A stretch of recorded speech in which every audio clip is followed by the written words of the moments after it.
and I realized for the first time, you are superfluous in this house. It was on my 28th birthday. My mom called, unusually warm tone. I thought she finally remembered. As a result, she opened her mouth and said that her brother wanted to buy a car. Let me 50,000. I said today is my birthday. The phone went quiet for 2 seconds. Then she said how old she was. Birthday. Your brother is in a hurry. Those 2 seconds of silence, it's cooler than any rejection. Hang up the phone. I'm sitting in a rental house. I suddenly can't remember. When was the last time your family took the initiative to care about you? Go through the call log. It's all about them asking me for money. Let me go home and help. The call urging me to go back to the blind date. Not a single phone call was made to ask if I was doing well. I am the eldest daughter in the family. There is a younger brother, 5 years younger than me. My mother always told me, you are my sister, to let my brother make snacks, make new clothes, give the opportunity to attend cram school. Then there was tuition. The year I entered college, the family said they couldn't afford to send their 2 children to school. Let me figure it out. I took out student loans, worked 4 jobs. I haven't asked my family for a penny in 4 years. What about my brother, private undergraduate? 1 year tuition 20,008. My mom didn't even blink an eye. My first year's salary is 4,500. My mom made me call home 2,000 a month, said to save my dowry. I found out later that money was all for my brother's new mobile phone and gaming computer. I asked her why. He said your brother can't lose face outside, you can't compare to him. I've been hearing that for over 20 years. He cried, you can't cry, he is a boy. What does he want? You have to let. You are my sister. He will support his family in the future. You should help him now. Every word is like a nail carved into the bone. Put me in a position called sister. Freeze. Going home for Chinese New Year last year. At the dinner table, relatives were busy introducing me to objects. Said that the other party has a house in the county seat, divorced with children, good condition. I'm only 27 and they say I'm not too young. Don't pick my brother playing with his phone next to him. Don't look up. My mom is serving me vegetables, while saying you settle down early. Your brother is still waiting to buy a house.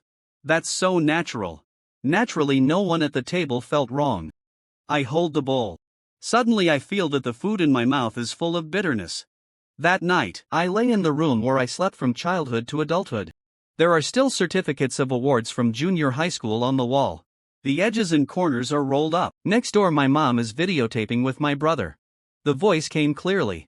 Don't worry about your sister. Mom will find a way. The down payment will definitely be enough for you.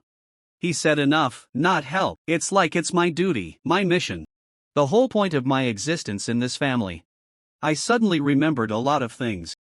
I remember when my brother tore up my workbook in elementary school. Origami airplane. It was me who was beaten. Because I didn't put it away. I remember when I had a fever of 39 degrees in junior high school. My mom made me ride my bike to the clinic by myself. Because I want to send my brother to learn painting. Remember the night before the college entrance examination. My brother wants to watch TV. I do problems with earplugs. English listening is in the earphones. Remember the day I first got paid. I wasn't thinking about buying myself something. I can finally send money to my family. Finally recognized. The way you gingerly ingratiate yourself with them. I feel sad to think about it now. What really made me decide to leave? It's the call from last month. My mom said she found someone for me.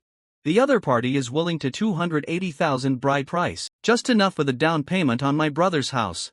He said to me in that negotiative tone, as if to say that the weather is nice today. He said you can almost meet.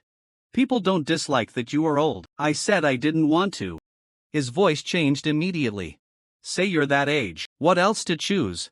You don't think for yourself. You have to think about your brother too. Her partner is urging to buy a house. If you don't buy it, you will be divided. You're the only one we're counting on. You're the only one we're counting on. I've heard it so many times. When I was a child, our family expected you to understand things. When you were in school, our family depended on you to live up to your expectations. After work, our family is counting on you to help. They put all their hopes on me, but never asked who I could count on. Hang up the phone that day. I sat at my desk all afternoon. The document on the computer screen didn't move a word. I didn't come home after work. Walked far along the road. When the street lights are on, walk down the street. It's all people I don't know.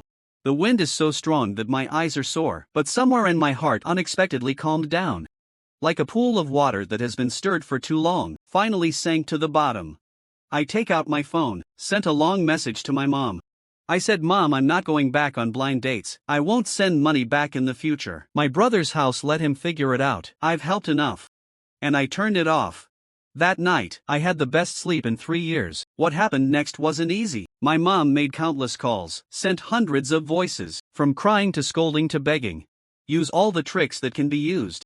Relatives also take turns, call me unfilial, call me white-eyed wolf, say I forget my roots. I listen to those voices. It's not that it's not uncomfortable, but the stronger feeling is, I'm never going back. I changed my phone number, resigned from the original company, moved to a city they couldn't find. The day I left, I only have one suitcase. It contains some of my favorite clothes, and the prize rolled up in the corner of junior high school. That is the only proof. I was also once expected. Now I'm in a new city, doing an ordinary job. I rented a very small apartment. There is a pot of green dill on the balcony. Sleep until you wake up naturally on weekends. Eat whatever you want. Salary is not high, but every penny is spent on yourself.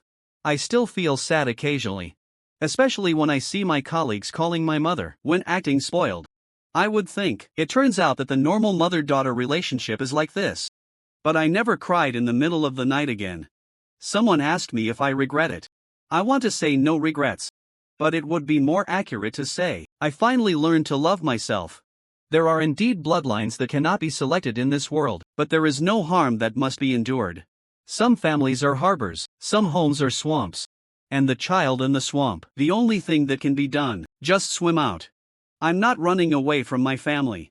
I'm finding myself. The little girl who was left behind. The one who was required to be sensible, asked to be patient. The little girl who was asked to sacrifice. I finally made a decision for him. Go forward and don't look back. This time I'm not doing it for anyone, just for myself.